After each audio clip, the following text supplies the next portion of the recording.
السلام علیکم ورحمۃ اللہ وبرکاتہ، نحمده ونصلی علی رسولہ الکریم، اما بعد فاعوذ باللہ من الشیطان الرجیم، بسم اللہ الرحمن الرحیم، رب اشرح لی صدری ویسر لی امری واحلل عقدۃ من لسانی یفقہوا قولی۔ سبق نمبر 181، آیت نمبر 32 سے 34 تک، لیسن نمبر 181، آیت 32 to 34۔ لفظی ترجمہ، وَأَنْكِحُوا، اور نکاح کر دو، الایام، تنہا لوگوں کا، مجرد کا، منکم، تم میں سے، ایک بہت معروف لفظ ہے چھڑے، اور نکاح کر دو چھڑوں کا۔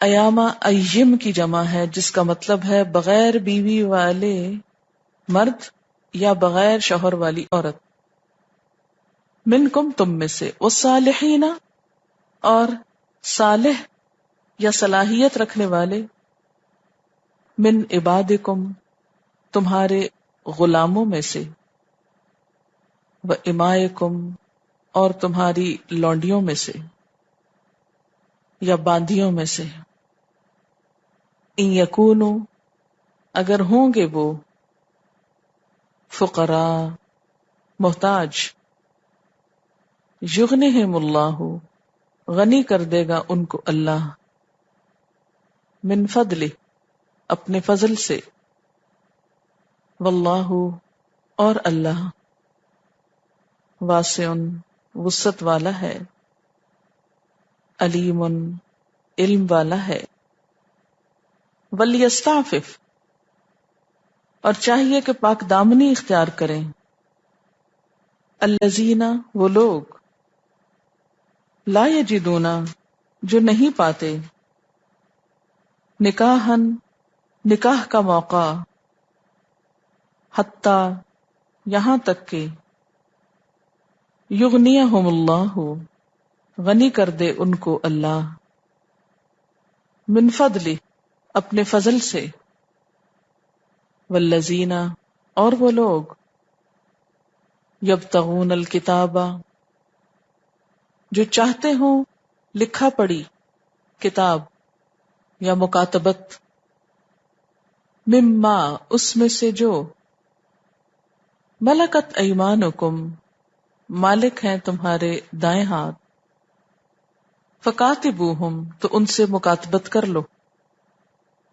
ان علمتم، اگر جانو تم، فیہم، ان میں، خیرن، بھلائی، وآتوہم، اور دو ان کو، من مال اللہ، اللہ کے مال سے، الذی آتاکم، وہ جو اس نے تم کو دیا ہے، ولا تکرہوا، اور نہ تم مجبور کرو، فتیاتکم، اپنی باندیوں کو، علی البغاء، بدکاری پر، ان اردنا، اگر وہ چاہیں، تحسنا، پرہیزگاری، لتبتغوا، تاکہ تم تلاش کرو، عرض الحیات الدنیا، دنیا کی زندگی کا سامان، ومن یکرہہن،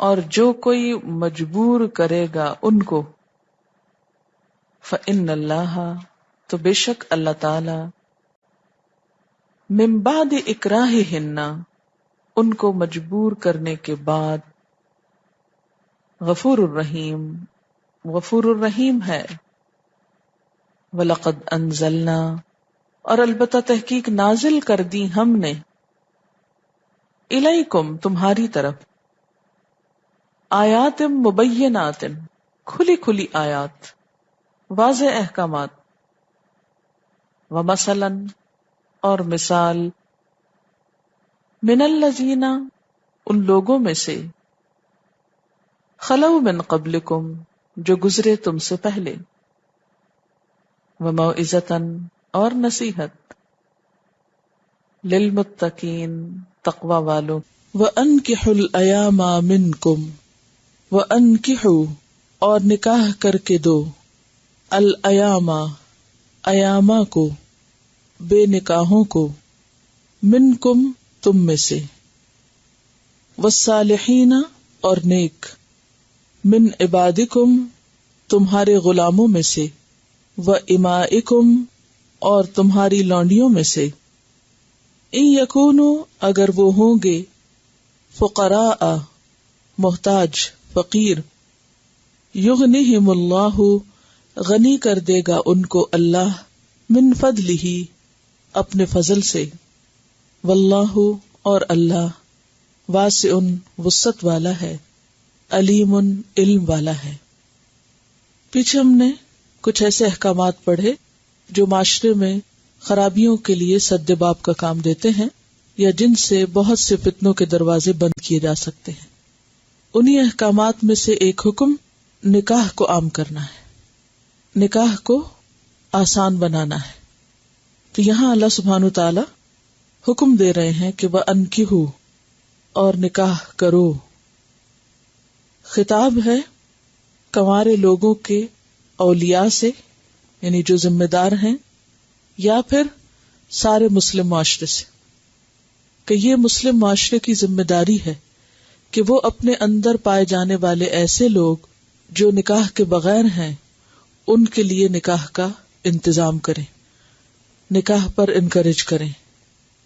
الایامہ جو ہے یہ ایم کی جمع ہے۔ ایم کہتے ہیں بغیر بیوی والے مرد کو یا بغیر شوہر والی عورت۔ تو مراد اس سے کیا ہے کہ کوئی بھی کنوارا ہو یا بیوہ ہو یا مطلقہ ہو یا جن کی بھی شادی نہیں ہوئی، ان کی شادی کرو۔ دین اسلام میں نکاح کو بھی عبادت قرار دیا گیا ہے۔ بعض حالات میں نکاح فرض ہے اور بعض اوقات واجب ہے، اور عام حالات میں یہ مسنون ہے۔ حدیث میں آتا ہے کہ پیغمبروں کی 4 سنتیں ہیں: حیا، خوشبو، مسواک اور نکاح۔ اور ایک اور حدیث میں جو بخاری اور مسلم کی ہے کہ النکاح من سنتی، نکاح میری سنت میں سے ہے۔ فمن رغب عن سنتی فلیس منی، ایک اور جگہ پر آتا ہے کہ جس نے میری سنت سے منہ موڑا اس کا مجھ سے کوئی تعلق نہیں۔ حضرت علی رضی اللہ تعالی عنہ کو مخاطب کر کے آپ نے فرمایا، علی 3 کاموں میں دیر نہ کرنا۔ نمبر 1 فرض نماز جب وقت ہو جائے، نمبر 2 جنازہ جب موجود ہو تو اسے دفن کرنے میں، اور نمبر 3 بیوہ عورت کے نکاح میں جبکہ اس کا کفو مل جائے۔ کفو کا مطلب جو اس کے لائق ہو یا جو اس کے برابر کا ہو یا جس سے نکاح کرنا مناسب ہو، یعنی جوڑا مل جائے جسے ہم کہتے ہیں۔ تو نکاح پر ابھارا گیا ہے۔ نبی صلی اللہ علیہ وسلم نے خاص طور پر نوجوانوں کو اس بات کی تلقین کی کہ جو بھی تم میں سے استطاعت رکھتا ہو وہ نکاح کرے۔ اے نوجوانوں کے گروہ، جو تم میں سے طاقت رکھتا ہو وہ ضرور شادی کرے، یعنی جس کو بھی وسائل میسر ہوں، اسباب مہیا ہوں، تو وہ دیر نہ کرے، کیونکہ شادی کرنا اس کی نظر کو پاک کر دے گا اور اس کی شرمگاہ کی حفاظت کرے گا، یعنی اس کو گناہ سے بچائے گا، اس سے زنا کی روک تھام ہوگی۔ ایک اور روایت میں آتا ہے کہ 3 لوگ ایسے ہیں جن کی مدد اللہ ضرور فرماتا ہے۔ نمبر 1 نکاح کرنے والا جو پاک دامن رہنے کی نیت سے نکاح کرے، اور نمبر 2 مکاتب غلام جو ادائیگی کی نیت رکھتا ہو، اس کے بارے میں ہم اگلی آیت میں تفصیل سے پڑھیں گے، اور نمبر 3 اللہ کی راہ میں جہاد کرنے والا، یعنی ان لوگوں کی مدد کرنا اللہ کے ذمہ ہے۔ پھر اسی طرح والدین کو اور جو ولی ہیں ان کو بھی تلقین کی گئی کہ وہ مناسب رشتہ آنے پر ٹال مٹول نہ کریں۔ جیسے کہ ایک روایت میں آتا ہے کہ اگر تمہارے پاس ایسے شخص کا رشتہ آئے جس کے دین اور اخلاق سے تم مطمئن ہو تو اس کا رشتہ قبول کر لو، اگر تم ایسا نہیں کرو گے تو زمین میں بڑا فساد ہوگا، یعنی بہت سی خرابیاں جنم لیں گی، بہت سے حرام کے دروازے کھل جائیں گے۔ ایک اور روایت میں آتا ہے کہ آپ نے عقاف سے فرمایا، کیا تیری بیوی ہے؟ کہا نہیں۔ فرمایا باندی؟ کہا نہیں۔ فرمایا تو خوشحال ہے، یعنی تمہارے پاس مال و متاع ہے؟ کہا ہاں، فراخ حال ہوں، یعنی بہت اچھے حالات ہیں، سب کچھ میسر ہے. فرمایا تب تو شیطان کے بھائیوں میں سے ہے. یعنی اگر تمہارے پاس مال بھی ہے، حالات اچھے ہیں، تم افورڈ کر سکتے ہو اور تم بغیر نکاح کے رہ رہے ہو تو پھر تم شیطان کے بھائی ہو. یعنی پھر یہ عام حالات میں ممکن نہیں کہ کوئی شخص اپنی نگاہ کی حفاظت کر کے خرابیوں سے اور حرام سے بچ کے پھر پاکیزہ زندگی بسر کر سکے. یعنی اس میں اپنے آپ کو فتنے میں مبتلا کرنے والی بات ہے. اور نکاح ہے کیا؟ نکاح اس معاہدے کا نام ہے، سوشل کانٹریکٹ کا نام ہے، جس کے نتیجے میں مرد اور عورت ایک دوسرے پہ حلال ہوتے ہیں. یعنی یہ ایک باقاعدہ معاہدہ ہے جس میں دو لوگ اللہ اور بندوں کو گواہ کر کے اس بات کا وعدہ کرتے ہیں کہ وہ ایک دوسرے کے حقوق ادا کریں گے، ایک دوسرے کے حقوق پورے کریں گے. اور مقاصد کیا ہے نکاح کے؟ سب سے پہلا تو اپنے آپ کو حرام سے بچانا اور نگاہ کی حفاظت کرنا، شرمگاہ کی حفاظت کرنا، جیسا کہ آپ صلی اللہ علیہ وسلم نے خود بھی اس کا مقصد یہی بتایا کہ فَإِنَّهُ أَغَضُّ لِلْبَصَرِ، کہ وہ نگاہ کو بہت زیادہ پست کرنے والا ہے، یعنی نگاہ کی حفاظت کرنے والا. وہ احسن للفرج، اور شرمگاہ کی سب سے زیادہ حفاظت کرنے والا ہے. تو پہلا مقصد تو یہی ہے کہ انسان حرام کاری سے بچے، برے خیالات سے بچے، بری نگاہ سے بچے، زنا کی طرف جانے سے بچے، اور زنا کے علاوہ بھی جو حرام کام ہیں ان سے بچے. اور اس کے بعد بہت سے اور مقاصد بھی ہو سکتے ہیں. مثلاً یہ ہے کہ انسان کے فطری جذبات کی حلال طریقے سے تسکین ہو، شوہر اور بیوی ایک دوسرے کا سہارا ہوں، ایک دوسرے کے لیے مودت اور رحمت کا ذریعہ ہوں، ایک دوسرے کے مددگار ہوں، ایک خاندان وجود میں آئے. یعنی امت مسلمہ میں ایک نیا خاندان وجود میں آئے، ایک نیا گھرانہ پیدا ہو، اور پھر اس گھرانے میں سازگار ماحول کے اندر آئندہ نسل کی بقا اور تعلیم و تربیت کا انتظام کیا جائے، کیونکہ خاندان کے بغیر بچوں کا پلنا اور صحیح پرورش ہونا ممکن نہیں.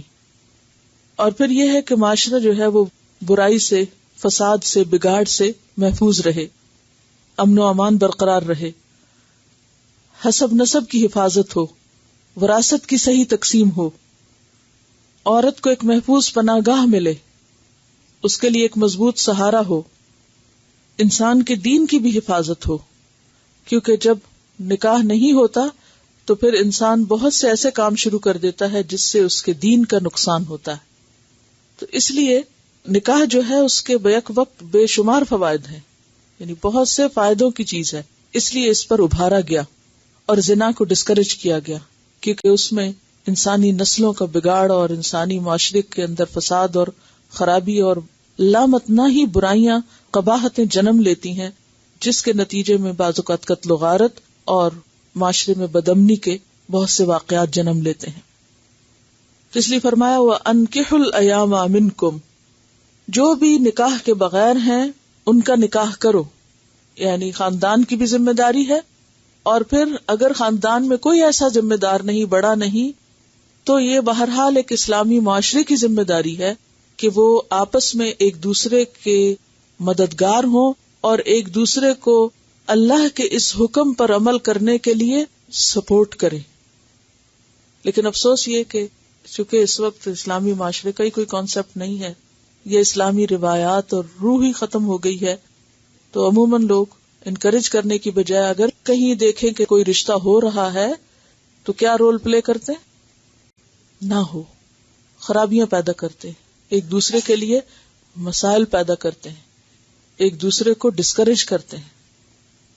اور اسی لیے آپ دیکھیں کہ بعض اوقات بلا وجہ محض توہمات، وہم و گمان اور ظن کی بنیاد پر بہت سے رشتے ٹھکرا دیے جاتے، انجانے اندیشوں اور خوف میں کہ معلوم نہیں یہ کیا ہو جائے گا اور وہ کیا ہوگا، توکل نام کی چیز باقی نہیں رہی. اور بعض اوقات ایسے ایسے معیار، خود ساختہ معیار قائم کر لیے گئے ہیں کہ جس کے نتیجے میں شادی دن بدن مشکل ہوتی چلی جا رہی ہے. اور یہ بھی سراسر ایک غیر اسلامی طرز زندگی ہے جس کو انکریج کیا جا رہا ہے. وَأَنكِحُوا الْأَيَامَ مِنكُمْ، یعنی اگر واقعی زنا کی حد سے بچنا چاہتے ہو اور عذاب سے بچنا چاہتے ہو اور معاشرے سے یہ حرام کام ختم کرنا چاہتے ہو تو پھر تمہیں اس کا علاج اور سدباب کرنا ہوگا، اور اس میں سیلف کنٹرول اور نکاح کی حفاظت اور ان تمام چیزوں کا خیال رکھتے ہوئے نکاح کلچر کو عام کرنا ہوگا اور اس کو آسان بنانا ہوگا. اسی لیے اس نکاح کو زیادہ بابرکت قرار دیا گیا جس میں کم مہر ہو. اگرچہ کوئی لمٹ تو نہیں مقرر کی گئی، لیکن پھر بھی کیا کہا گیا کہ وہ زیادہ بابرکت ہے کہ جس میں آسان مہر ہے، کیونکہ بعض اوقات مہر کے زیادہ ہونے کی وجہ سے نکاح مشکل ہو جاتا ہے. یعنی ان تمام رکاوٹوں کو دور کیا گیا کہ جس کی وجہ سے ایک حلال اور جائز اور ضروری کام جو ہے وہ مشکل بنے. وَأَنكِحُوا الْأَيَامَ مِنْكُمْ وَالصَّالِحِينَ، اور صالحین، صالح کی جمع نیک، صالح، اور یہاں مراد ہے دین و دنیا کی صلاح. دین میں صالح سے مراد یعنی نیک لوگ جو مثلاً یہ کہ فرائض کے پابند ہوں، حرام سے بچتے ہوں. اور دنیاوی اعتبار سے صلاح کا مطلب کیا؟ جو ذمہ داری اٹھانے کے قابل ہوں. والصالحین، اور صالح، من عبادکم، تمہارے غلاموں میں سے، عبد کی جمع عباد، وامائکم، اور امت ان کی جمع اماء، لونڈی. پہلا حکم آزاد لوگوں کے لیے تھا اور یہ دوسرا حکم کس کے لیے ہے؟ غلاموں کے لیے، کہ ایسے لونڈی غلام جن کا نکاح نہیں ہوا اور وہ نکاح کی ذمہ داری نبھانے کے قابل ہیں، ان کا بھی نکاح کرو. والصالحین من عبادکم وامائکم. سورۃ النساء میں بھی آپ نے پڑھا وَمَن لَّمْ يَسْتَطِعْ مِنْكُمْ طَوْلًا أَن يَنكِحَ الْمُحْصَنَاتِ، کہ جو تم میں سے محسنات سے نکاح کی استطاعت نہیں رکھتا تو پھر کیا کرے؟ غلام عورتوں سے شادی کر لے. لیکن غلاموں کی شادی میں صالحین ہونے کی خاص شرط رکھی گئی، کیونکہ غلامی ایک ایسی چیز ہے کہ جس میں لازمی طور پر انسان کی صلاحیتیں متاثر ہوتی ہیں، کیونکہ اپنی تو کوئی مرضی نہیں ہوتی، ہر کام دوسرے کی مرضی سے، جائز نہ جائز جو کوئی کہے وہی کرنا پڑتا ہے، جو آقا مالک کہے وہی کرنا ہے. اور پھر بعض اوقات وہ عرب کے جاہلی معاشرے میں غلط کام بھی کرواتے تھے، حرام کاموں کی طرف انکریج کرتے تھے. اور بعض اوقات یہ ہوتا ہے کہ جب آپ اپنی کوئی عقل استعمال نہیں کرتے اور صرف دوسروں کی سوچ پر ہی چلتے رہتے ہیں تو آپ کے اندر سوچنے سمجھنے کی صلاحیت نہیں رہتی، آپ ذمہ داری اٹھانے کے قابل نہیں ہوتے. جب کوئی بھی لڑکا یا لڑکی حد سے زیادہ ماں باپ پر ڈیپینڈنٹ ہوتا ہے تو نتیجہ کیا ہوتا ہے؟ وہ شادی کے بعد بھی انڈیپینڈنٹلی سوچ نہیں سکتا، چھوٹی چھوٹی ذمہ داریاں ادا کرنے سے گھبراتا ہے، یا یہ کہ خوف کھاتا ہے، چیلنجز کو فیس نہیں کر سکتا. اس لیے بھی آپ نے دیکھا ہوگا کہ بعض بچے شادی سے کتراتے ہیں کہ وہ کیا کہتے ہیں کہ ہم اتنی ذمہ داریاں نہیں اٹھا سکتے. تو یا تو وہ ایک انجانا سا خوف ہوتا ہے، یا یہ کہ ان کی تربیت ہی ایسی ہوتی ہے کہ وہ ہر بات میں ماں باپ کے محتاج ہوتے ہیں، بچے ہی بنے رہتے ہیں ساری زندگی. آزاد گھرانوں میں تو یہ مسائل کم تھے، لیکن اصل مسئلہ تھا لونڈی غلاموں کے اندر، کہ چونکہ ان کی اپنی کوئی سوچ ہی نہیں تھی، کوئی سے ہی نہیں تھی، کوئی انڈیپینڈنٹ تھنکنگ ہی نہیں تھی، کوئی ذمہ داری اٹھانے کے قابل ہی نہیں تھے، تو پھر یہ شرط لگائی گئی کہ ان کی شادی کرو جو شادی کے مقاصد پورے کر سکتے ہوں، ذمہ داریاں اٹھا سکتے ہوں، اور پھر وہ معاشرے کا ایک واقعی صالح اور کارآمد عنصر بن سکتے ہوں. ایسا نہ ہو کہ جس کے اندر صلاحیت نہیں اس کی شادی کر دی تو وہ دوسرا فریق جو ہے، عورت یا مرد جو اس کا پارٹنر ہوگا، وہ ساری زندگی متاثر ہوتا رہے گا. اب بھی آپ دیکھیں کہ جو عورتیں یا جو مرد صلاحیت نہیں رکھتے تو اس کا نتیجہ یا نقصان کیا ہوتا ہے؟ آپ نے اکثر ایسے لوگوں کو روتے ہی دیکھا ہوگا. بعض اوقات عورت پریشان ہوتی ہے، بعض اوقات مرد پریشان ہوتا ہے جب اس کی شادی ایک اممیچیور یا نا سمجھ شخص سے کر دی جائے، کیونکہ وہ کوئی فیصلہ کرنے کے قابل نہیں ہوتا، کوئی ذمہ داری اٹھانے کے قابل نہیں ہوتا. کیونکہ نکاح کا مقصد صرف عیش و عشرت کرنا نہیں ہوتا.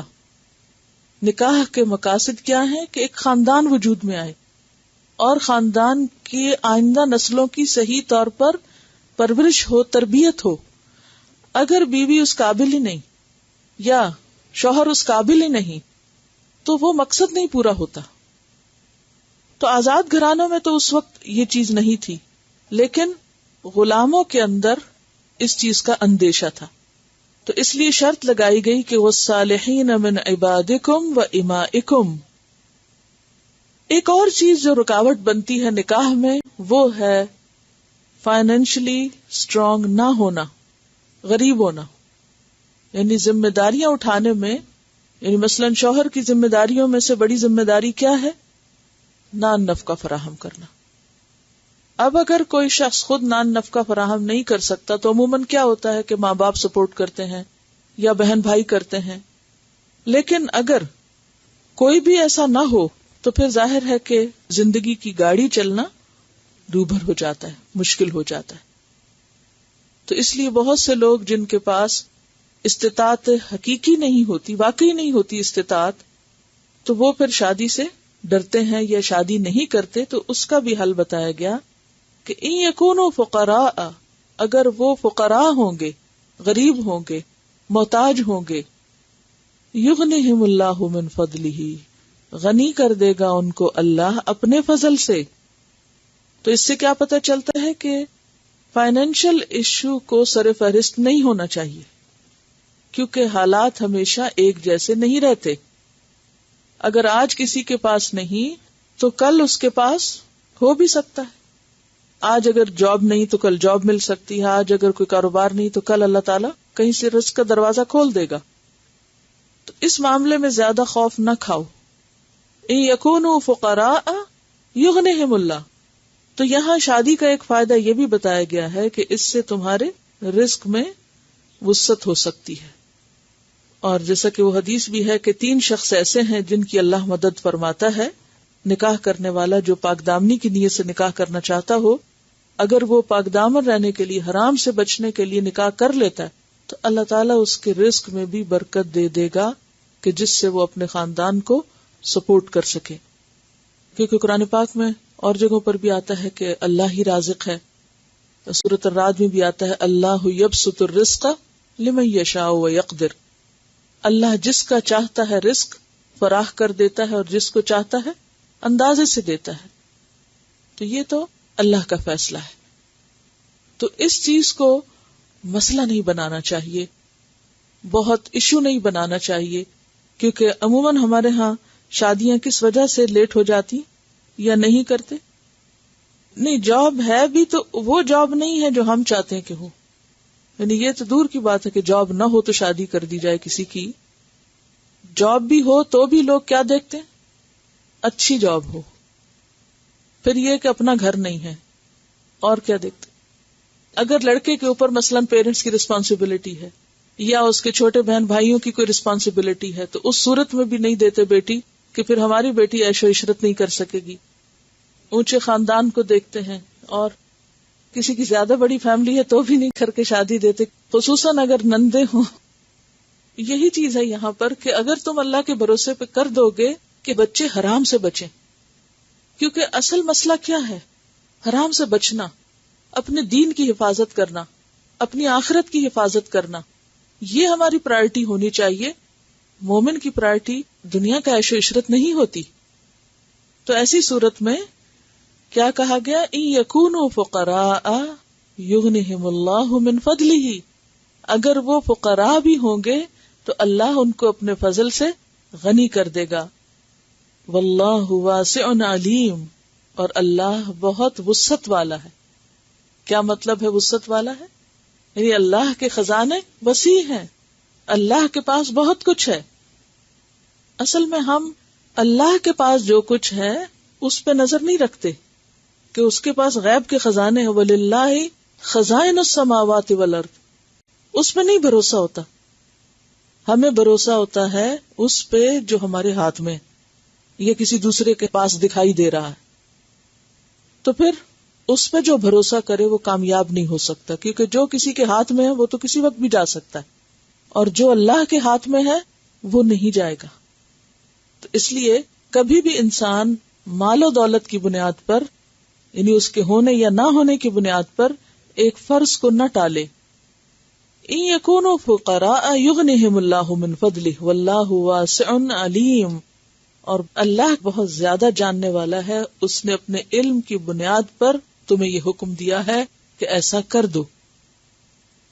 وَلْيَسْتَعْفِفِ الَّذِينَ، اور چاہیے کہ عفت سے رہیں، پاکیزہ زندگی بسر کریں، پاکیزگی اختیار کریں.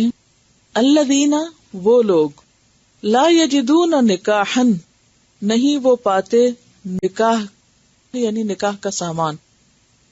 اب یہ ہوتا ہے کہ بعض اوقات ایک شخص جو ہے وہ اللہ کا حکم ماننا چاہتا ہے، وہ مال و دولت بھی نہیں دیکھ رہا، وہ کوئی بہت اونچے معیار بھی نہیں باندھے ہوئے، اس کے باوجود اسباب مہیا نہیں ہوتے نکاح کے، بات بنتی نہیں. اور یہ آپ نے بہت دفعہ دیکھا ہوگا کہ کوئی بڑی وجہ نہیں بھی ہوتی تو بات نہیں بن پاتی، کسی نہ کسی وجہ سے نکاح ڈیلے ہو جاتا ہے. اور ویسے بھی اگر آپ دیکھیں کہ بالغ ہونے کے بعد، اب جیسے آج کل پڑھائی ہے، یعنی کہ سب کی پرائرٹی کہ بچے اچھا پڑھ جائیں، پھر اس کے ساتھ یہ بھی دیکھتے ہیں کہ تھوڑے میچور ہو جائیں، اس طرح کی بہت سی چیزیں ہوتی ہیں. لیکن معاشرے کے اندر فحاشی کا جو سیلاب آیا ہوا ہے، اس کی وجہ سے بچے اپنا بچپن بھی کھو بیٹھے ہیں، قبل از وقت ان کو بالغ کر دیا گیا ہے، اور ان کے وہ احساسات اور وہ جذبات جو دیر سے پروان چڑھتے تھے اب وہ وقت سے بہت پہلے پروان چڑھنے لگے. اب اگر ایک ٹین ایجر بچہ جو ہے اپنے ارلی ٹین ایج میں ہے، اگر اس کے جذبات اور احساسات جو ہیں وہ پوری طرح ایکٹیو ہو چکے ہیں، تو اب ظاہر ہے کہ اس کا تو کسی طرح نکاح ہو نہیں سکتا. 13-14 سال کے بچے کی کون شادی لڑکے کی کر سکتا ہے؟ اب ایسی صورت میں ظاہر ہے کہ کچھ وقت تو انتظار کرنا ہی پڑے گا. چلیں حد سے حد 18 سال ہو، 19 ہو، 20 ہو، اتنے تک جانے میں اب وہ جو انتظار کا وقت ہے، اگر وہ ماں باپ کو دھمکیاں دے کہ میری شادی کرنا میں حرام کر لوں گا، تو پھر ایسی صورت میں بعض اوقات ماں باپ کے ہاتھ میں کچھ نہیں ہوتا کہ وہ بچے کی خواہش پوری کریں، یا پھر واقعی کوئی عملی صورت سامنے آئے. تو فرمایا کہ اس کا یہ مطلب نہیں کہ اگر نکاح نہیں ہو رہا تو انسان حرام رستے اختیار کر لے اور ان کا جواز ڈھونڈ لے، اور اپنے لیے یہ کہے کہ چونکہ حلال راستے سے میں نہیں یہ سب کر سکتا تو اب میں حرام کا طریقہ اختیار کر سکتا ہوں، یہ میرے لیے جواز ہے حرام کام کرنے کا. نہیں، چاہیے کہ پاک بازی اختیار کریں، عفت اور پاک دامنی سے رہیں. وہ لوگ جو نکاح کا سامان نہیں پاتے، یا نکاح کا موقع نہیں پاتے، یا نکاح کا ذریعہ کوئی نہیں پاتے، تو بھی کیا کریں؟ پاک دامن رہیں، حرام نہیں کریں پھر بھی.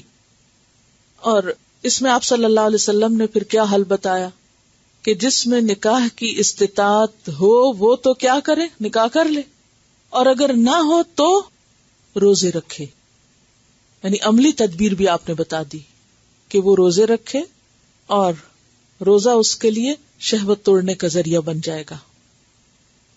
اور یستعفف کا لفظ جو ہے عفت، اسی سے ہے لفظ عین فے، نفس میں ایسی حالت پیدا ہونا جس کے ذریعے انسان غلبہ شہوت سے محفوظ رہے.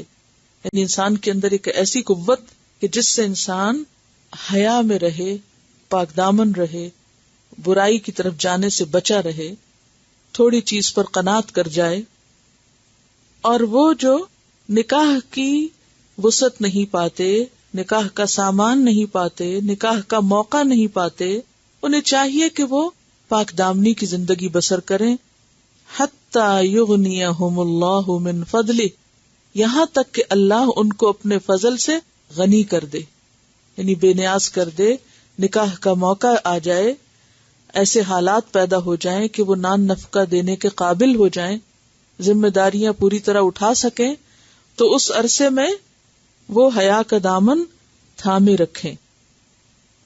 والذین، اور وہ لوگ، یبتغون الکتاب، جو ڈھونڈتے ہیں کتاب، جو چاہتے ہیں کتاب. اور کتاب کس کو کہتے ہیں؟ لکھی ہوئی چیز، لکھا پڑھی. اور یہاں مراد ہے غلام اور آقا کے درمیان باہمی تحریر یا معاہدہ. غلام اور کس کے درمیان؟ آقا کے درمیان ریٹن معاہدہ، تحریر، جس میں غلام اپنے آقا سے یہ کہے کہ میں اتنی مدت میں اتنی رقم ادا کر دوں گا یا فلاں خدمت انجام دوں گا تو اس کے بدلے مجھے آزاد کر دیا جائے. تو معاہدہ کرنے والا غلام مکاتب ہوتا ہے اور اس کو مکاتبت کہتے ہیں. اور کتاب سے مراد وہ تحریر ہے جو آقا اور غلام کے درمیان لکھی جائے، آزادی کی تحریر. اور وہ غلام، الذین سے مراد یہاں لونڈی غلام ہوں گے جو چاہتے ہوں کیا آزادی حاصل کرنا معاہدے کے تحت، مما ان میں سے جو ملکت ایمانکم مالک ہیں تمہارے دائیں ہاتھ جن کے، یعنی تمہارے غلام، فکاتبوہم تو ان سے مکاتبت کر لو. تھوڑا سا میں یہاں اس کا پس منظر پہلے آپ کو بتا دوں تاکہ آپ کو یہ بات سمجھ آ جائے، کیونکہ آج کل کے حالات میں ایسی کوئی چیز ہے نہیں تو تھوڑی سی سمجھنے میں شاید مشکل ہو آپ کو. اس میں آپ عربوں کا جو کلچر ہے یا جو معاشرہ ہے اس کو سامنے رکھیے کہ وہاں پر معاشرے کا ایک بڑا حصہ لونڈی غلاموں پر مشتمل ہوتا تھا. یعنی کہ وہ اگر آپ کہیں کہ بڑا پورشن تھے عرب سوسائٹی کا تو یہ غلط نہ ہوگا. کیوں؟ اس لیے کہ ان کے ہاں بھیڑ بکریوں کی طرح انسان بھی خریدے اور بیچے جاتے تھے، اور کسی بھی شخص کے دولت مند ہونے کا معیار کیا تھا کہ اس کے پاس کتنے غلام ہیں.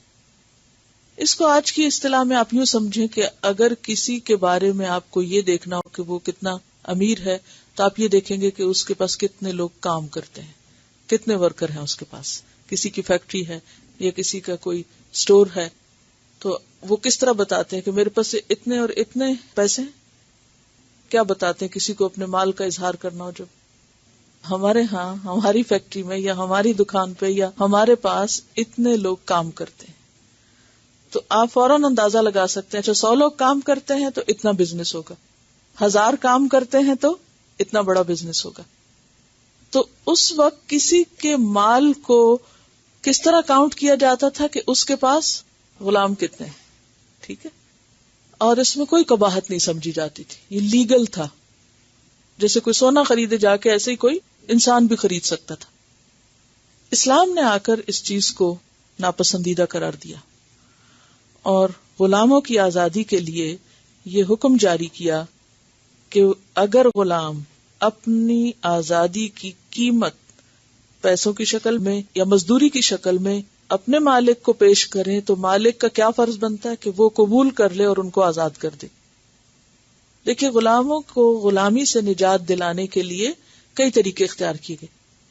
ایک تو آپ دیکھیں کہ بہت زیادہ اس پر اکسایا گیا کہ غلاموں کو آزاد کیا جائے اور اس کا بہت اجر و ثواب بتایا گیا. مثلا کہ جو کسی غلام کو آزاد کرائے گا تو اس کے بدلے وہ اپنے جسم کو جہنم کی آگ سے آزاد کرا دے گا. اگر کسی نے پورا غلام کیا تو پوری آزادی جہنم سے، اور اگر کسی نے آدھا کیا تو آدھی، یعنی جو جس کا عضو جتنا آزاد کرائے گا. مثلا ایک تو یہ طریقہ. اس کو بہت زیادہ ثواب کی بات بتانے کے بعد لوگوں کو انکریج کیا گیا. پھر یہ کہ بہت سے گناہوں کا کفارہ یہ بتایا گیا کہ وہ کیا کریں، غلام آزاد کریں. اس کے بعد یعنی یہ تو تھا مفت میں. نمبر 2 یہ انکریج کیا گیا کہ اگر لوگ اب بھی ان 2 صورتوں میں آزاد نہیں کرتے تو ایک اور طریقہ یہ ہے کہ غلام اپنی آزادی خرید لے. کس طرح خرید لے؟ پیسے دے کے. اچھا اب وہ پیسے کہاں سے آئیں گے؟ دیکھیے زکوٰۃ میں حصہ ہے. جو زکوٰۃ کے 8 مصارف ہیں ان میں سے ایک کیا ہے؟ وفر رقاب. ٹھیک ہے، اب مال زکوٰۃ اکٹھا کر کے کیا کریں؟ جا کے غلام آزاد کروائیں. یعنی غلاموں کو دے دیں لوگ اور غلام اپنے آقا کو اپنی قیمت دے دیں اور کیا کریں؟ آزادی خرید لیں. اگر کسی کے پاس وہ مال نہیں تو وہ آقا سے ریکویسٹ کرے کہ اچھا میں آپ کے لیے یہ اور یہ کام کر دیتا ہوں، اس کے بدلے آپ مجھے آزاد کر دیں. یعنی یہ ایک طرح سے آزادی کا عام اعلان تھا. یعنی جیسے سیل لگ گئی نا، سیل لگ گئی تھی انسانوں کو آزاد کرنے کی. اب اس میں آپ دیکھیے کہ جتنے بھی سمجھدار ہوشیار قسم کے تھے وہ سارے تدبیریں کرنے لگے کس بات کی کہ کس طرح آزاد ہوں، اور اس کثرت سے لوگ پھر آزاد ہوئے. اور ایک بات یاد رکھیے کہ چونکہ قبائلی معاشرہ تھا نا تو اس میں یہ نہیں ہو سکتا تھا کہ اسلام ایک ہی دن میں اعلان کرتا کہ آج کے بعد سب لوگ اپنے غلام آزاد کر دیں. یہ ہو نہیں سکتا تھا، فطرت کے خلاف. کیوں؟ کیونکہ لوگوں نے ان کو خریدا ہوا تھا یا انہوں نے ان کو عرصے سے نسل در نسل رکھا ہوا تھا، تو یہ ان کے اوپر بہت بڑا بوجھ ہوتا.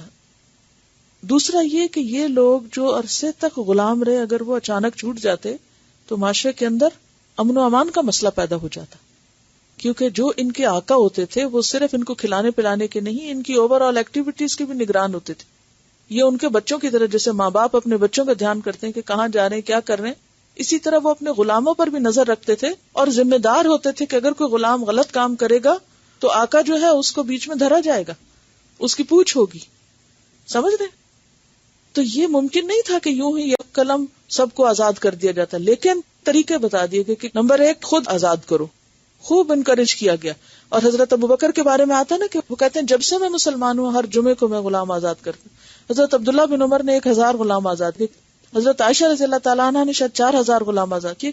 تو کثرت سے لوگوں نے غلام آزاد کر. خلفائے راشدین کے آخری دور میں تقریباً ختم ہو گیا تھا یہ معاملہ.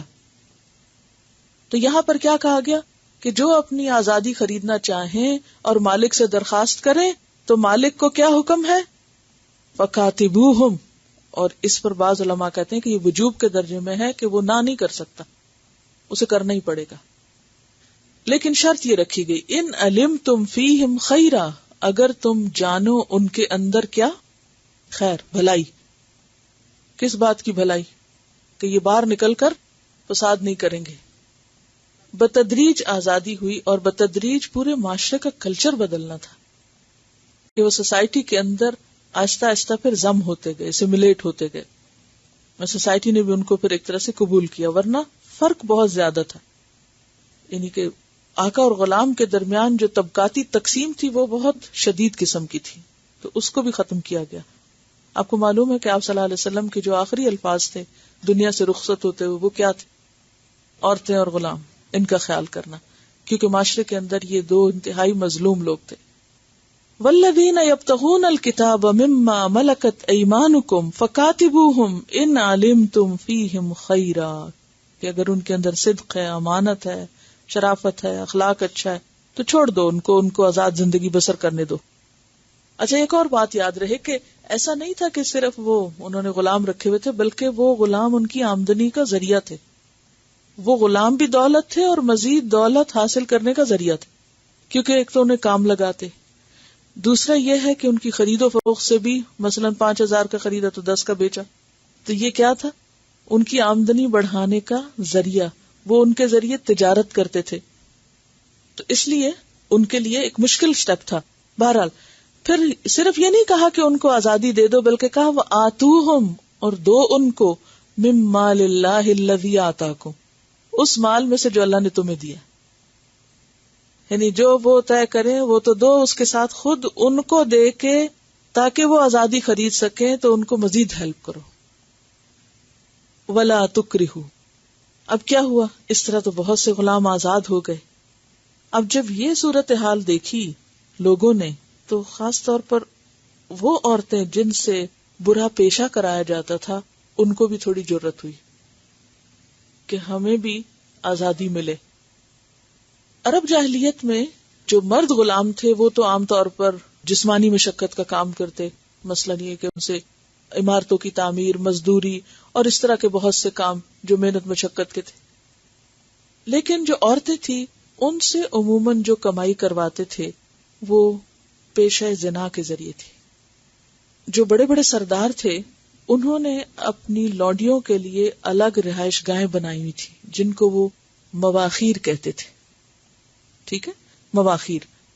ان مواخیر کے اوپر جھنڈے لگے ہوئے ہوتے تھے رئیسوں کے نام کی کہ یہ فلاں کی لونڈی کا چکلا ہے، اور وہ معیوب نہیں تھا، ان کے یہاں کوئی برائی نہیں تھی. اور ہوتا یہ تھا کہ وہ جب وہاں پر جاتے تو دوسرے لوگ یعنی کہ جو باہر سے آنے والے مسافر تھے وہ بھی ایسے جیسے کسی ریسٹورانٹ میں کسی جگہ کھانا کھانے جا رہے ہیں تو اسی طرح ایسی جگہوں پر جا کر پیسے دے کر اپنی خواہشات پوری کرتے. اب وہ جو پیسے ملتے اس عورت کو، لونڈی کو، زنا کی کمائی کے، تو جو مالک ہوتا تھا وہ ان سے لے لیتا تھا. ایک تو زنا کی اجرت لیتے جس کو مہر البغی کہتے ہیں، اور اس کو حرام کی کمائی قرار دیا گیا کہ مہر البغی خبیثن. دوسرا یہ ہوتا تھا کہ اگر اس عورت کا بچہ پیدا ہوتا تو پھر دو صورتیں ہوتی. ایک تو یہ کہ وہ بچہ غلام ہو جاتا، جیسے بھینس کا بچہ پیدا ہو تو کیا مال میں اضافہ ہو گیا، تو اسی طرح اگر اس لونڈی کا بچہ پیدا ہوتا تو کیا ہوتا، ایک اور غلام میں اضافہ ہو جاتا خاندان کے. بعض اوقات یہ بھی ہوتا تھا کہ جس کا بچہ ہوتا تھا یا وہ لونڈی جس کے نام لگا دیتی کہ جی فلاں کا بچہ ہے، تو پھر وہ اگر اس بچے کو لینا چاہتا تو اس کے بدلے میں 100 اونٹ دیتا تھا. اب یہ اونٹ کس کو ملتے تھے؟ لونڈی کو ملتے تھے. لونڈی کا تو اپنا کوئی چیز نہیں، وہ پھر مالک کو مل جاتے. تو ان کے خیال میں کیا ہی آمدنی والا پیشہ تھا یہ کہ عورتوں سے ایسے کام کرائے جائیں. تو بڑے بڑے جو طاقتور قبیلے تھے انہوں نے اس چیز کو ایک عام پیشہ بنا رکھا تھا. اسی لیے آپ دیکھیں کہ ابو جہل کی لونڈی، فلاں کی کتنے نام ملتے ہیں آپ کو تاریخ میں. اور پھر ایسے لوگ بہت پہلے مسلمان بھی ہوئے، اور کیونکہ نبی صلی اللہ علیہ وسلم کی شکل میں ان کو اپنے لیے ایک ایسی ہستی ملی کہ جن کے اندر ان کو ایک ہوپ اور ایک امید نظر آئی. بہرحال اب ہوا کیا کہ ابن جریر الطبری نے ایسی 9 عورتوں کے نام بھی لکھے ہیں کہ جن کے الگ الگ شکلیں تھے اور باقاعدہ ان کا ایک طرح سے بزنس اسٹیبلش تھا، یعنی جھنڈے والیوں کے نام بھی لکھے ہیں. مدینہ میں خاص طور پر عبداللہ بن ابی کا چکلا تھا اور 1 سے زائد لونڈیاں تھیں اس میں. اور بعض اوقات جو دوسرے قبائل کے رئیس ہوتے تھے وہ ان کے ساتھ اپنے سیاسی ٹرمز کو پختہ کرنے کے لیے، اپنی دھاک جمانے کے لیے ان عورتوں کو پیش کرتا تھا. یعنی اس کے پیچھے بہت ساری چیزیں انوالو تھیں. بہرحال اب ہوا کیا کہ جب لونڈیوں نے دیکھا کہ مرد حضرات کام کر کے تو اپنے آپ کو آزاد کروا رہے ہیں اور آزادی خریدی جا سکتی ہے اب، تو وہ آپ صلی اللہ علیہ وسلم کے پاس آئیں. اس میں جابر بن عبداللہ کی روایت ہے کہ عبداللہ بن ابی بن سلول کی 2 باندیاں مسیکہ اور امیمہ جن سے وہ کمائی کرواتا تھا، انہوں نے آپ صلی اللہ علیہ وسلم کے پاس آ کر شکایت کی کہ ہمارے ساتھ جبر کیا جاتا ہے اور ہم سے یہ کام کرایا جاتا ہے، تو ہمارے لیے بھی کوئی نجات کی صورت ہو. تو اس پر اللہ سبحانہ وتعالیٰ نے یہ آیت نازل کی، وَلَا تُكْرِهُ فَتَيَاتِكُمْ عَلَى الْبِغَاءِ، نہ تم مجبور کرو، تکرہو اکراہ سے، نہ جبر کرو، نہ مجبور کرو، کس کو؟ فتیاتکم، اپنی لونڈیوں کو. فتیات جمع ہے فتات کی، اور فتات کہتے ہیں نوجوان کو. فتح مؤنث جو موسیٰ علیہ السلام کے ساتھ یوشع بن نون تھے تو ان کو فتح کہا گیا، اور فتات تے کے ساتھ کیا ہے؟ گولتے کے ساتھ مؤنث ہے اس کو. اور نہ تم مجبور کرو اپنی لونڈیوں کو علی البغاء، زنا پر. بغاء یہاں زنا کے معنوں میں، کہ ان سے زنا مت کرواؤ. ان اردنا، اگر وہ ارادہ رکھتی ہوں، تحسنن، پرہیزگاری کا، پاک دامن زندگی بسر کرنے کا. تحسن کس سے ہے؟ حسن سے. محسنات بھی اسی سے ہے. اگر وہ پاک دامن رہنا چاہتی ہیں تو تم انہیں زنا پہ مجبور نہ کرو. اس کا یہ مطلب نہیں کہ اگر وہ نہیں رہنا چاہتی تو پھر جو چاہے کراؤ. مطلب یہ ہے کہ جو ایسی فریاد کر رہی ہیں انہیں اس سے نجات دلاؤ. اور اپنی لونڈیوں کو زنا پہ مجبور نہ کرو.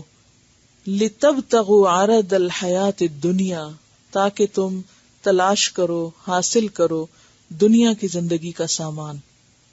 یعنی تھوڑے سے مال کی خاطر، وہ 100 اونٹوں کی خاطر، یا یہ کہ زنا کی کمائی کی خاطر تم ان عورتوں کے اوپر جبر نہ کرو.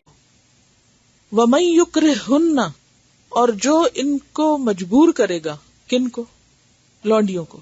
فَإِنَّ اللَّهَ، تو بے شک اللہ تعالی، من بعد اکراہہن، ان کو مجبور کرنے کے بعد، ان پر ہونے والے جبر کے بعد، ان کے لیے غفور الرحیم، بخشنے والا مہربان ہے. یعنی اللہ تعالی کس کو پکڑے گا پھر؟ مالک کو، اونر کو، عورتوں کو نہیں پکڑے گا. یعنی ایسے جرم کی سزا جو کسی سے جبرن کروایا جا رہا ہو تو اس کی ذمہ داری پھر کرانے والے پہ آتی ہے، کرنے والے پہ نہیں آتی. ابن ماجہ کی روایت میں آتا ہے، میری امت سے خطا و نسیان اور ایسے کام جو جبر سے کرائے گئے ہوں معاف ہیں. کہ اگر کوئی بھول جائے، جیسے نماز سو گیا یا یہ کہ بھول ہی گیا تو جب یاد آئے تو پڑھ لے، اب وہ جو وقت اس نے کھو دیا تو اس کا گناہ نہیں لکھا جائے گا کیونکہ وہ بھول گیا تھا. تو خطا اور نسیان اور وہ مستکرہ علیہ، جس پہ انہیں مجبور کر دیا گیا. لیکن اس سے یہ نہ سمجھا جائے کہ انسان جو کام خود کرنا چاہ رہا ہو، مثلاً اگر کوئی لونڈی خود اپنا انٹرسٹ رکھتی ہے اور نام بظاہر مالک کا لگا دے تو وہ کہے کہ جی میرا تو دل نہیں چاہتا لیکن میرا مالک چاہتا ہے. اب یہ معاملہ کس کے ساتھ ہے؟ اللہ کے ساتھ. اللہ ہی بہتر جانتا ہے کہ کس پر کتنا کون کیا جبر کر رہا ہے اور اس کو پھر آخرت میں اس کے ساتھ کیا معاملہ کیا جائے. تو پچھلی آیت کو اور اس کو ملا کر دیکھا جائے تو پہلا حکم کیا ہے؟ انکحوا الایام منکم. دوسرا حکم کیا ہے کہ انکحوا الصالحین من عبادکم و امائکم، یعنی آزاد اور غلام دونوں کا نکاح کرو. پھر کیا فرمایا کہ جن کو نکاح کی استطاعت نہیں وہ کیا کریں؟ پاک دامن رہیں، غلط کام نہ کریں. پھر کیا ہے کہ جو آزادی خریدنا چاہیں ان کو آزادی دو اور ان کی مدد بھی کرو. اور اس کے بعد کیا حکم ہے کہ لونڈیوں سے زنا مت کرواؤ. اگر تم نے ان پر جبر کیا دنیا کا مال حاصل کرنے کے لیے تو ان کی تو معافی ہو جائے گی اور تمہاری پکڑ ہو جائے گی. ان کے مالکوں کو ہی بیسیکلی نصیحت کی گئی، اور یہ جو دو عورتیں آئی تھیں ان کا نہیں پتہ چلتا کہ پھر ان کے ساتھ کیا معاملہ ہوا، لیکن قانون ایک ان کی وجہ سے بن گیا اور ایک حکم سب کے لیے عام ہو گیا. اور یہ بھی آتا ہے بعض روایات میں کہ ایک اور بھی تھی، اس کا نام معاذہ تھا، وہ بھی عبداللہ بن ابی بن سلول کی باندھی تھی. تو اس خاتون کو پتا چلا کہ حضرت ابوبکر بہت غلاموں کو آزاد کراتے، تو ان کے پاس گئی تو وہ تیار ہو گئے. لیکن عبداللہ بن ابی نے بہت ہنگامہ کیا کہ آپ ہمارے غلاموں پہ بھی قبضہ کرنا چاہتے ہیں، اور اس نے نہیں بیچا. پھر آپ کو معلوم ہے کہ حضرت سمیہ کے لیے بھی حضرت ابوبکر نے ایک کے بعد ایک آفر کی اور بڑی سے بڑی قیمت پیش کی کہ وہ اس کو آزاد کر دے، لیکن ابو جہل نہیں مانا، بالآخر ان کو شہید ہی کر دیا. وَلَقَدْ أَنزَلْنَا إِلَيْكُمْ آيَاتٍ مُبَيِّنَاتٍ، اور البتہ تحقیق نازل کی ہم نے تم پر آیات واضح کرنے والی، مبینات کھلی کھلی، یعنی ہم نے تمہیں ایسے احکامات دیے ہیں، ایسی آیات دی ہیں کہ جو اللہ کے احکام اور حدود اور اللہ کی رضامندی کی سب باتوں کو اچھی طرح واضح کر دینے والی ہیں. وَمَثَلًا، اور مثالیں، من الذین، ان لوگوں کی، خلو من قبلکم، جو تم سے پہلے گزرے ہیں. یعنی خاندانی زندگی اور معاشرتی زندگی کی اصلاح کے لیے ہم نے تم کو واضح کھلے کھلے صاف ستھرے احکامات دے دیے ہیں جو ہر ایک کو سمجھ میں آنے والے. اب مثلا سورۃ نور کے اندر جتنے بھی احکامات پائے جاتے ہیں ان میں سے کوئی ایسا نہیں ہے کہ کوئی انسان یہ کہے کہ میری تو سمجھ میں ہی نہیں آیا، یا مجھے تو پتہ ہی نہیں چل رہا کہ اللہ تعالیٰ مجھ سے کیا چاہتا ہے. سمجھ آنے والی بات ہے. اور یہ بات کیوں بار بار دہرائی جا رہی ہے؟ تاکہ کوئی شخص یہ بہانہ نہ کرے، عذر ہیلا نہ کرے کہ ہمیں تو پتہ ہی نہیں تھا کہ اللہ کیا چاہتا ہے. تو ایک طرف تو آیات مبینات واضح کی، اور دوسری طرف پچھلے لوگوں کی مثالیں. مثلا اس معاملے میں پچھلے لوگوں کی کیا مثال پڑھی آپ نے قرآن میں؟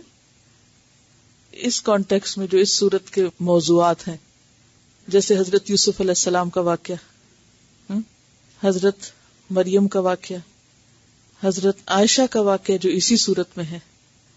تو یہ کیا ہے؟ گزشتہ لوگوں کے وہ واقعات جن سے ہمیں بہت بڑی رہنمائی ملتی ہے. حضرت یوسف علیہ السلام پر بھی الزام لگا اور کس طرح اللہ تعالیٰ نے ان کی مدد کی. حضرت عائشہ پر الزام لگایا گیا، کس طرح اللہ تعالیٰ نے مدد کی. تو بات یہ ہے کہ جب کوئی انسان خود پاک دامن ہوتا ہے، خود نیک ہوتا ہے، خود اس کا کردار اچھا ہوتا ہے، تو کوئی اگر اس پر وقتی طور پر ایسی آزمائش آ بھی جائے تو اسے ثابت قدم رہنا چاہیے اور نیکی اور خیر کا راستہ نہیں چھوڑنا چاہیے. کیونکہ اگر اس صورت میں سے واقع عفق کو نکال دیا جائے تو باقی باتیں اس طرح سمجھ نہیں آئیں گی جس طرح اس مثال کی وجہ سے سب کچھ سمجھ میں آ رہا ہے. کہ اگر لوگ نبی کے گھر کو نہیں چھوڑتے، نبی کی بیوی کو معاف نہیں کرتے، اگر اس پاک دامن عورت پر الزام لگ سکتا ہے تو باقی لوگوں کے بارے میں کیا خیال ہے کہ ان کو کون چھوڑ سکتا ہے. یعنی کوئی شخص یہ نہ کہے کہ میرے تو حالات ایسے ہیں کہ مجھ پر کوئی الزام لگا ہی نہیں سکتا، یا یہ ہے کہ میں کچھ بھی کر لوں مجھے کوئی کچھ کہہ نہیں سکتا، اس لیے میں اگر کچھ احکام مانتی ہوں اور کچھ نہیں مانتی تو بھی کوئی بات نہیں. مثلا اگر کوئی کہے کہ ہماری تو آنکھوں میں حیا ہے اور ہمارے تو دل میں پردہ ہے، تو اس لیے ہمیں کسی اور پردے کی ضرورت نہیں ہے، تو کیسے نہیں ہے؟ اللہ تعالیٰ نے جو بھی احکامات دیے ہیں وہ تمہارے فائدے کے لیے، اس نے حکم بھی دیے، آیات مبینات بھی دی، اور مثال سے بھی سمجھائی بات کہ دیکھو اس میں حکمت کیا ہے جو تمہیں یہ سب کچھ دیا جا رہا ہے۔ وَمَوْعِظَةً، اور اس کے ساتھ ساتھ نصیحتیں بھی۔ واعظ کون سی نصیحت کو کہتے ہیں؟ جو دل کو نرم کرنے والی ہو، یعنی اللہ تعالیٰ تمہیں نصیحت کر رہا ہے۔ اور آپ دیکھیں کہ پیچھے بھی گزرا، یعظکم اللہ ان تعودوا لمثلہ ابدا، اللہ تم کو واعظ کرتا ہے، نصیحت کرتا ہے کہ تم ایسی کسی بات کا کبھی پھر ارتکاب کرو۔ تو حکم بھی ہے، واعظ بھی ہے، مثال بھی ہے، کس کے لیے؟ متقین کے لیے، تاکہ لوگ تقوی والی، پاک دامنی والی، صاف ستھری زندگی بسر کر سکیں۔ اور واقعی اگر کوئی اللہ تعالیٰ کے احکامات پر صحیح طور پر عمل کرے تو ہو نہیں سکتا کہ پھر وہ خسارے میں مبتلا ہو۔ یہ سب احکامات ہماری دنیا اور آخرت کی کامیابی کا ذریعہ ہیں۔ بہن کا ایک کمنٹ آیا ہے، اچھا انٹرسٹنگ ہے، وہ بھی ذرا سن لیجیے آپ۔ بسم اللہ الرحمن الرحیم. Today when I was listening to your lecture and you were explaining about staring, even though it was about men and women, my mind was traveling beyond that, our youth. When they start staring at anything, the problem starts there. Even if it is some goods that leads them to haram. Most expensive items that parents can't afford, and they keep looking at it. Oh, I want it. I wish I could have it. And then they find ways to get it. That leads them to stealing, just to get that, money, or using parents' credit cards. Watching ads and smoking or drinking, if they just overlook, it wouldn't make them think it's cool. Or it's cool to try staring at vulgar dresses to buy and wear it and get indulged in haram, exposing themselves. As you mentioned, eyes admire and hearts desire. So that is the main problem. If you just overlook, it is fine. But looking again and again makes it the aim of your life to get it by fair or unfair means. May Allah subhanahu wa ta'ala send mercy upon us and our children. Assalamu alaikum. We were thinking about yesterday's lesson in the car, especially that, as Ami said, a woman's desire to be free in her home was the catalyst for the revelation of such beautiful manners. If you've got it, flaunt it attitude is not the attitude of a Muslim woman. And how could it be? Her beauty comes from her haya, from her deen, from her simplicity and elegance, her gracefulness and her refined manners, her ikhlaq. A righteous woman is indeed a blessing for her family, her friends, and especially her husband. As we have read in ayahs 26 to 29 of Surah Nur, women are protected and honored by Allah subhanahu wa ta'ala. She is free when she is in her home. It is her fortress. What a beautiful picture is painted of the society that was and that could be again. The Ummahat al-Mu'mineen were bright and active women with home-based activities. Every woman is beautiful, and she doesn't need to prove it to other women. This bizarre inferiority complex has seeped into women like a disease, robbing them of emotional security and happiness. When women dress up for each other, as well as their husbands, and sometimes instead of their husbands, and don't protect their aura, it leads to crossing Allah's limits, jealousy, overspending, and many other types of fasad. I think this is another reason for getting youth married early, as we will read in coming ayahs. It provides a natural outlet for women to display their beauty and be appreciated. As one of my sisters said, part of our dawah work is to teach our women to love the hijab and the limits set by Allah subhanahu wa ta'ala. This is a comment about how fahashi or fahisha spreads. Somebody said that today when I was studying for my test tomorrow, verse 19 of Surah Nur made me stop to think. Indeed, those who like that fahisha should be circulated among those who believe, they will have a painful punishment in this world and in the world hereafter. And Allah knows and you do not know. I was thinking about how fahisha is being spread in our communities. Not by the non-Muslims, but by our own fellow Muslims. Saturday, April 15th, my family and I went to our local masjid for Maghrib prayers. After the prayer, my husband brought out some Urdu newspapers from inside the masjid. In one newspaper, there was a full-page ad for a show called Golden Night, in which Pakistani and Indian actors and singers are coming to perform. There was another ad for a similar show at a local banquet hall in Mississauga. The sponsors for both these events were local Muslim businesses. This long weekend of the year is known as Easter weekend. According to the Christian belief, the body of Jesus was removed from the cross and hidden. The body then disappeared. The Jews also observe rituals for Passover during this time.